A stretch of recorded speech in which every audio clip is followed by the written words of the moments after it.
On the morning of July 24, 1943, the American submarine USS Tinosa found herself in a position that every submarine commander dreamed of. Her target was the Tonan Maru No. 3, a 19,000-ton whale factory ship converted to an oil tanker, one of the largest vessels in the Japanese merchant fleet. She was alone, unescorted, lumbering across the Pacific toward the home islands, with her holds full of petroleum that Japan desperately needed. Commander Dudley Morton's Wahoo had made this kind of attack famous: a single submarine against a single massive target, a chance to inflict catastrophic damage on the enemy's logistics with a single spread of torpedoes. Tinosa's commander, Lieutenant Commander Daspit, maneuvered into perfect firing position and gave the order to fire. The first 2 torpedoes struck home, their explosions sending columns of water skyward and stopping the tanker dead in the water. Tonan Maru was mortally wounded, listing heavily, clearly unable to escape. But she was not sinking quickly, and Daspit wanted to make certain of his kill. He circled the stricken ship, selected a new firing angle, and launched another torpedo. It ran true, struck the tanker's hull squarely, and failed to explode. He fired again. Another dud. Again. Another dud. Over the next hour, Daspit fired 11 more torpedoes at a stationary target from point-blank range. Every single one hit. Not one of them detonated. Daspit faced an impossible choice. He had 2 torpedoes remaining, and experience suggested they would fail like all the others. He could fire them and complete his attack, or he could save them as evidence of the catastrophe that was crippling the American submarine force. He chose evidence. Tinosa returned to Pearl Harbor with 2 unexploded Mark 14 torpedoes in her tubes and a commander whose fury was barely contained. The Tonan Maru, despite absorbing 15 torpedo hits, was eventually towed to port and repaired. She would survive the war. The career of the Mark 14 torpedo, however, was finally approaching its end. The story of the Mark 14 torpedo is one of the most shameful episodes in American naval history. For 21 months, from the attack on Pearl Harbor in December 1941 to the final corrections in September 1943, American submarines went to war with weapons that did not work.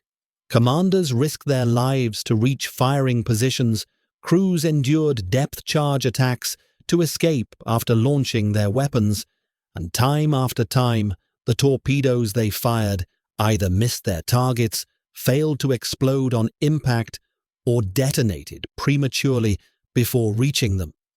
The cost in lives, in ships that should have been sunk, in a war that was extended by logistical failures, is incalculable, and the responsibility for this disaster lay squarely with the Bureau of Ordnance, the naval bureaucracy that designed, tested, and produced the weapons, and that refused for nearly 2 years to acknowledge that anything was wrong.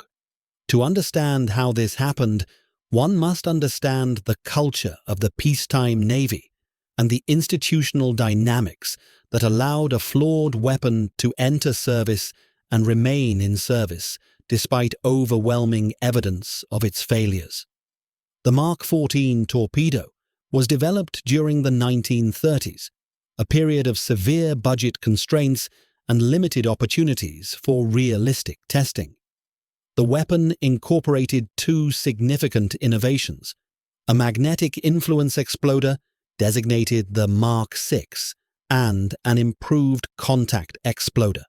Both were designed in secrecy so extreme that even the submarine commanders who would use them in combat were given only minimal information about how they worked.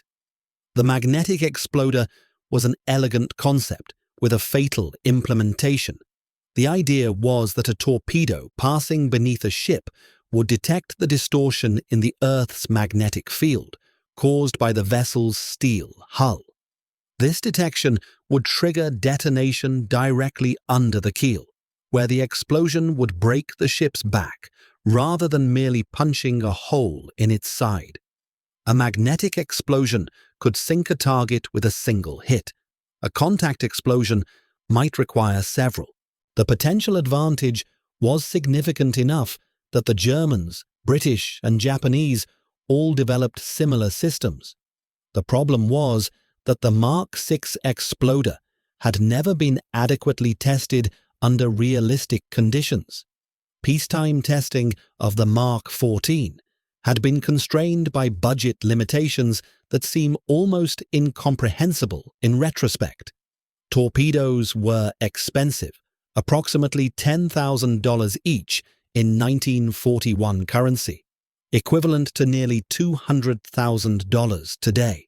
The Bureau of Ordnance could not afford to expend large numbers of live weapons in testing, so most trials were conducted with exercise heads that lacked explosives. These dummy torpedoes could verify that the weapon ran at the correct depth, followed the correct course, and activated its exploder mechanism at the appropriate moment. What they could not verify was whether the exploder would actually detonate a warhead under combat conditions. The magnetic exploder, in particular, was tested under conditions that bore little resemblance to the Pacific theater, where it would be employed. The Earth's magnetic field varies significantly by latitude, with different characteristics in the temperate waters around Newport, Rhode Island, where most testing occurred, and the tropical waters around the Philippines and the Dutch East Indies, where the war would be fought. The Mark VI was calibrated for North Atlantic conditions and never recalibrated for the Pacific. When submarines began firing torpedoes at Japanese ships in the waters around the Philippines, the magnetic exploders began behaving erratically, detonating prematurely, failing to detect targets, or triggering at depths that caused the explosion to occur too far from the hull to inflict significant damage. The contact exploder had its own problems, though these would not become fully apparent until later in the crisis. The mechanism used a firing pin that was driven into a detonator by the impact of the torpedo against a ship's hull. The design worked adequately in glancing impacts, where the torpedo struck at an angle and the firing pin had time to build momentum. But in the perpendicular impacts that occurred when a torpedo hit squarely, exactly the shot that submarine commanders trained for, the pin experienced forces that exceeded its structural strength. It crumpled before it could reach the detonator. The perfect shot produced a dud. Compounding these exploder problems was a third defect, perhaps the most inexcusable of all. The torpedoes ran approximately 4 feet deeper than set. This meant that a torpedo aimed at a ship's waterline would pass beneath the keel, while a torpedo set to run shallow enough to hit the hull would sometimes broach the surface and miss entirely. The depth-keeping mechanism had been designed using a pendulum system that worked correctly in static testing, but failed under the dynamic conditions of an actual torpedo run.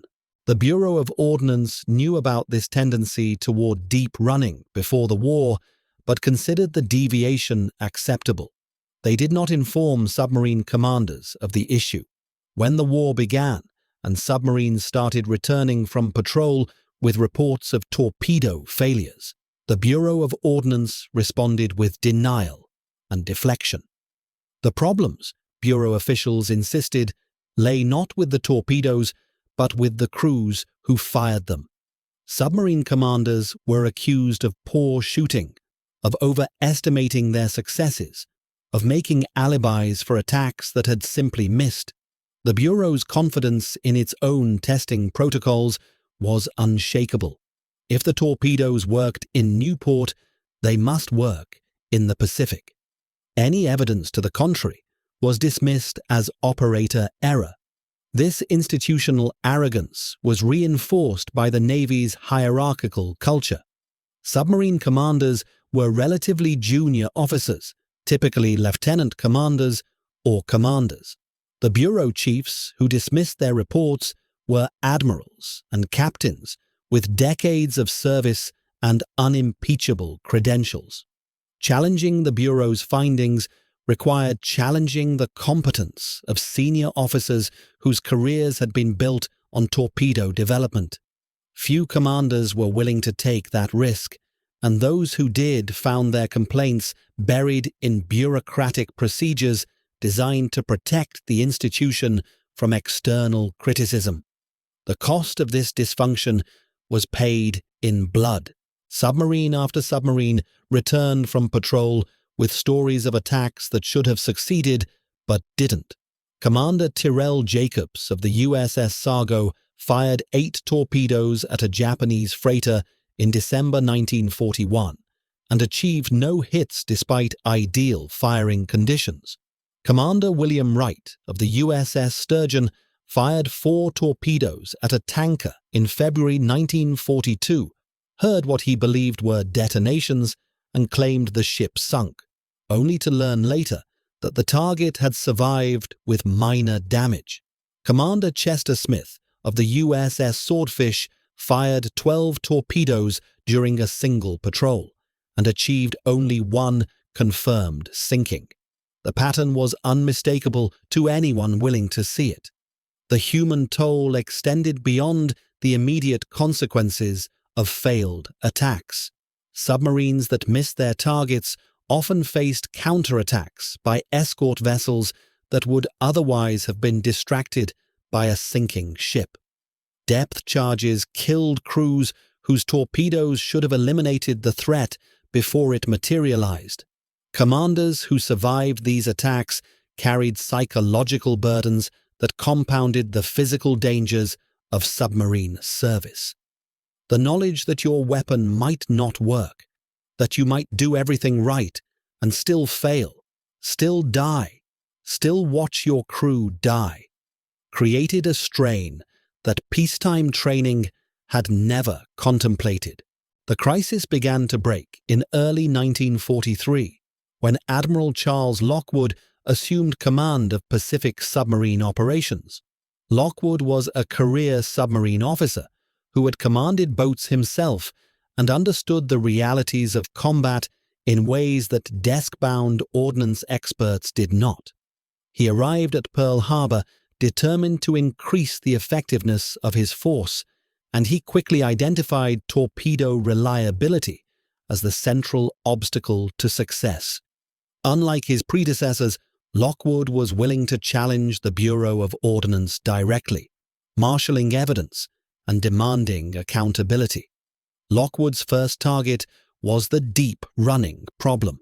He ordered a series of tests using a fishing net suspended at a known depth through which torpedoes were fired with exercise heads. The results were unambiguous. Torpedoes set to run at 10 feet were passing through the net at 14 feet or deeper. The Bureau of Ordnance, confronted with this evidence, finally acknowledged the depth-keeping defect and issued instructions for submarine commanders to set their torpedoes 4 feet shallower than intended. It was a fix, though not a cure. The underlying mechanical problem would not be resolved until new torpedoes entered production months later. The magnetic exploder was next. Lockwood had suspected problems with the Mark VI from the beginning of his command, and patrol reports confirmed his suspicions.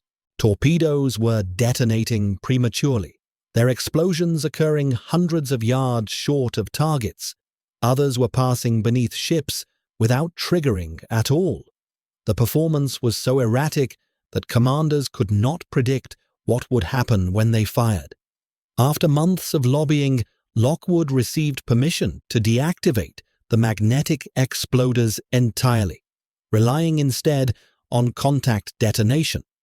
He issued the order in June 1943, expecting that the contact exploder would finally give his submarines reliable weapons. He was wrong. The Tinosa incident in July 1943 exposed the contact exploder's fatal flaw. Daspit's 11 consecutive duds against a stationary target could not be explained by poor shooting or magnetic interference. Something was fundamentally wrong with the weapon's ability to detonate on impact. Lockwood now faced the most difficult phase of the crisis, convincing the Bureau of Ordnance that its contact exploder, the backup system that was supposed to work when everything else failed, was also defective. The Bureau's resistance to this conclusion was, if anything, more intense than its earlier denials. The magnetic exploder was a new technology, sophisticated and perhaps temperamental. The contact exploder was a simple mechanical device, a firing pin hitting a detonator on impact. Bureau engineers could not conceive of how such a basic mechanism could fail. They accused Lockwood's commanders of continued incompetence, suggesting that the torpedoes were hitting at angles too shallow to activate the exploder. The possibility that the exploder itself was flawed was rejected without serious investigation. Lockwood, increasingly desperate, authorized his own testing program at Pearl Harbor. Torpedoes with exercise heads were fired at underwater cliffs, recovered by divers, and examined for evidence of exploder activation. The results revealed the crumpling firing pin problem, proving that perpendicular impacts, exactly the kind of hit that submarine commanders sought, produced mechanical failures rather than detonations. Lockwood presented this evidence to the Bureau and demanded immediate corrective action. The Bureau, its credibility now thoroughly damaged, finally agreed to redesign the firing pin. The modification was relatively simple, a lighter pin that moved faster and resisted the deformation that caused duds, and it entered the fleet in September 1943. 21 months had passed since Pearl Harbor, 21 months of submarines going to war with weapons that did not work, 21 months of attacks that failed, of ships that escaped, of crews that died because their torpedoes could not protect them. 21 months of bureaucratic denial, institutional arrogance, and willful blindness to evidence that challenged official assumptions. The Mark 14 torpedo scandal was not a failure of technology alone. It was a failure of culture, of leadership, of the peacetime habits that the Navy had carried into war without recognizing their costs. The consequences of the torpedo crisis extended far beyond the immediate tactical situation. Every ship that escaped destruction in 1942 and early 1943 continued to carry cargo that sustained the Japanese war effort. Oil tankers that should have been sunk delivered fuel to Japanese aircraft and warships. Troop transports that should have been destroyed delivered soldiers to reinforce garrisons that American forces would later have to assault. The merchant shipping that survived the early submarine campaign represented a strategic reserve that Japan could draw upon when losses began to mount in 1944. The war was longer and bloodier because the torpedoes did not work. The human stories from this period are difficult to read without anger. Commander Howard Gilmore of the USS Growler was killed in February 1943 after a surface engagement with a Japanese patrol boat. His submarine had been attacking a convoy earlier in the patrol, firing torpedoes that failed to explode. If those torpedoes had worked, Growler might not have been in the position that led to the fatal encounter. Gilmore's last order, "Take her down," became famous as an example of heroic self-sacrifice, but the sacrifice should not have been necessary. He died because his weapons failed him. Commander John Cromwell, aboard the USS Sculpin, chose to go down with his submarine in November 1943 rather than risk capture and the exposure of intelligence he carried. Sculpin had been damaged by depth charges after an attack that achieved no hits despite good firing solutions.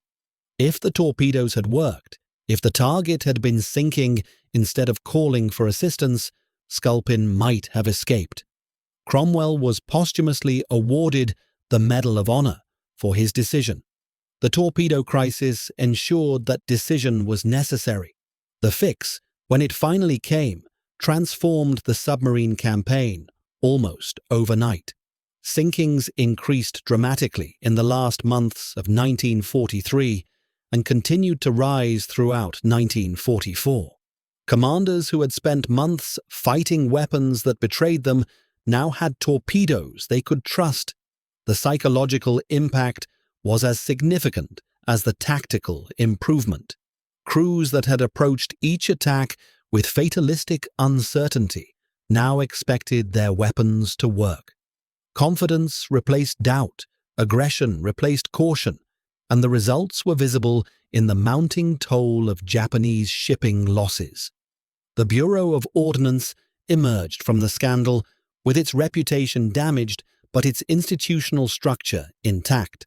No senior officers were relieved or disciplined for the failures that had extended the war and cost lives.